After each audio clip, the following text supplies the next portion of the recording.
In this video I'm gonna have a look at the Asus TUF RTX 5080 OC edition in some games and pit it against the 4080 Super and the 7900 XTX.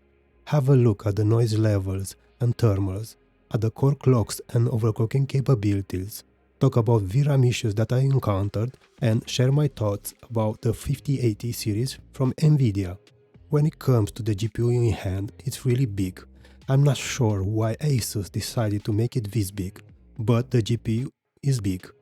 For those that are looking for a flashy RGB card, this model has a small RGB area, the one with the logo. It comes with dual BIOS, one that is the quiet mode and another one for the performance mode.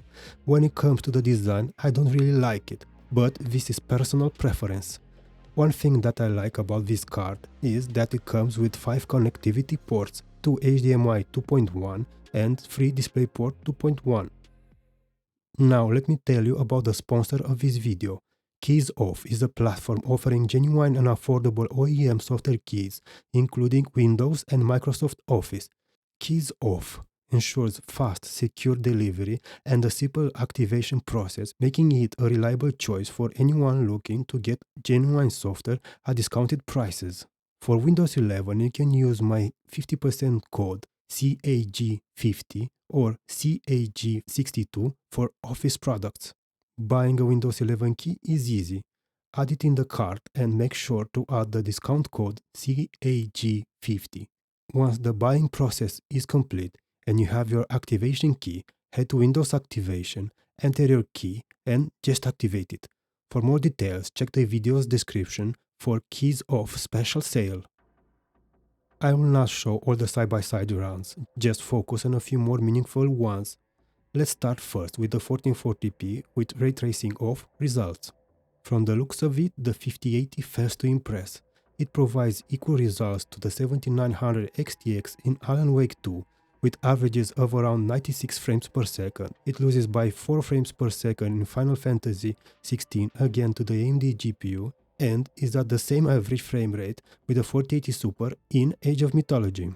I suspect that in Age of Mythology, maybe with a more powerful CPU or if the game was better optimized, the 5080 would have pulled ahead. If you ask me, the 5080 had a bit more clearer wins in Kingdom Come Deliverance 2, delivering around 19% more performance over the 4080 Super.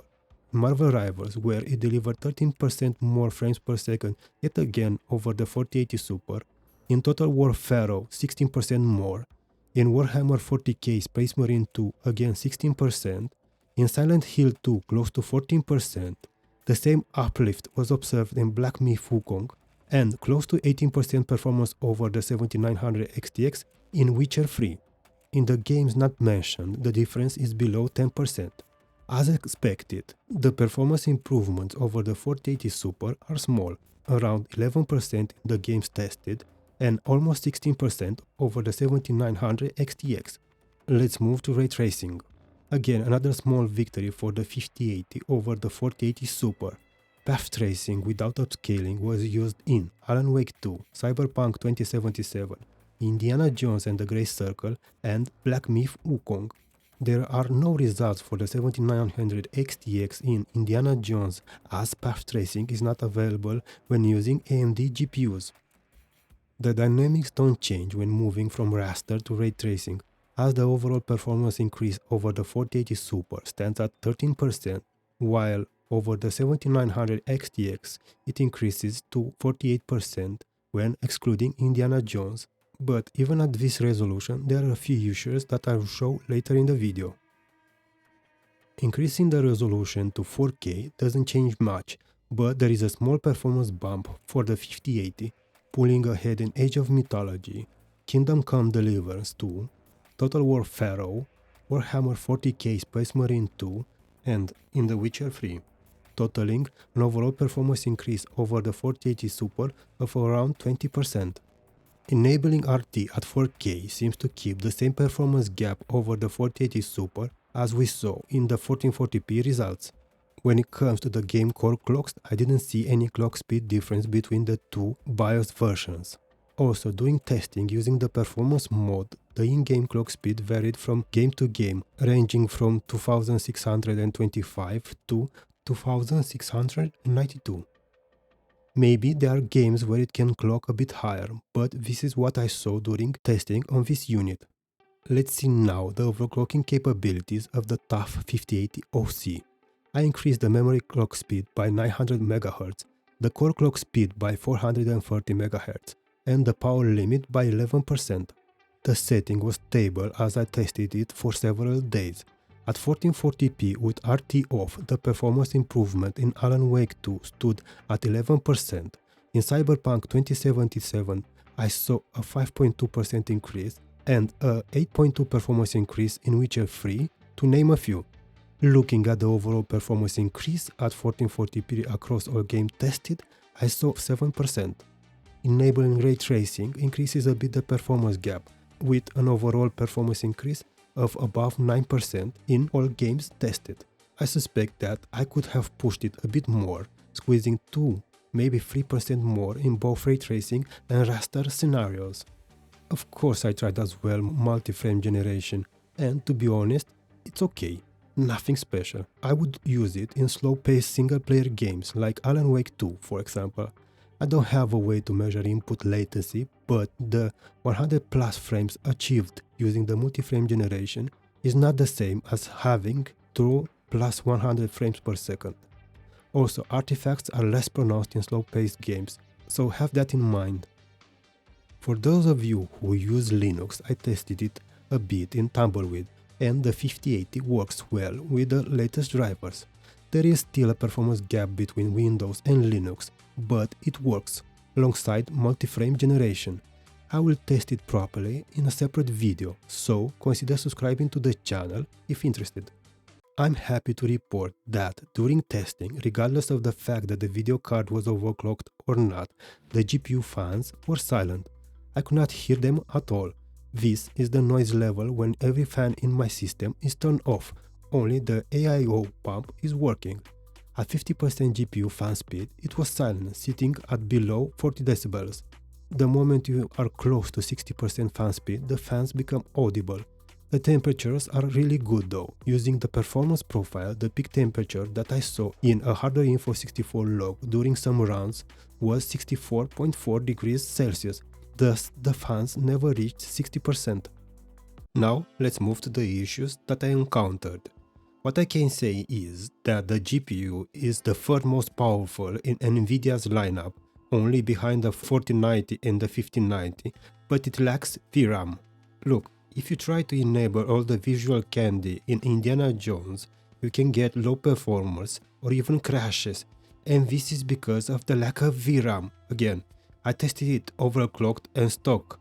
Occasionally I was getting low performance issues, and one time when I opened the game with max settings without upscaling, it looked like this. Now, this is a pretty optimized game. This 5080 delivers good performance, so you could have used these graphic settings and have an above 80 FPS experience when overclocked. This engine is gonna be used in the upcoming Doom game, so I would expect to see the same issues there. And this game is optimized. Imagine what will happen in a game that is not quite that optimized. Let me show you, as I know one. This is Star Wars Outlaws. This was not included in the charts because when using these graphic settings, the memory requirements skyrocketed even at 1440p. As I have only the 7900 XTX that comes with 24GB of VRAM, the performance is low on this one. But as we can see, the VRAM requirements in this area are around 20GB. When switching to the 5080, this game doesn't crash, it simply fails to load texture due to the lack of VRAM. Sure, the performance is low, but one could argue that this should not be the case on a 80 series GPU. So, what are my thoughts about this Asus TUF RTX 5080 OC? I'm not a big fan of the design, I think it's too bulky, but at least it's silent. The power consumption in games is nothing alarming. For example, in this Pharmac run, it never reached the 360 watt limit. The issue is price. I would pay only $50 or euros more over the MSRP price, but this card commands an above 25% premium here in Spain and in the US above 40%.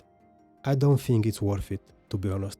Furthermore, given the 16GB that it comes with and the VRAM issues that I saw in Indiana Jones, again a game that I would say is well optimized, the 5080 seems overpriced for what it's offering.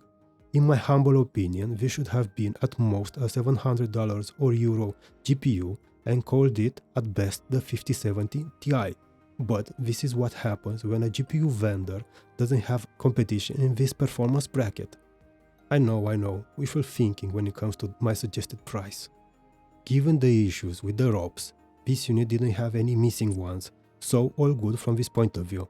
Imagine paying so much money and getting less performance, thus making it effectively a 4080 Super. If you are still considering going for the 5080, I would recommend to wait a couple of months.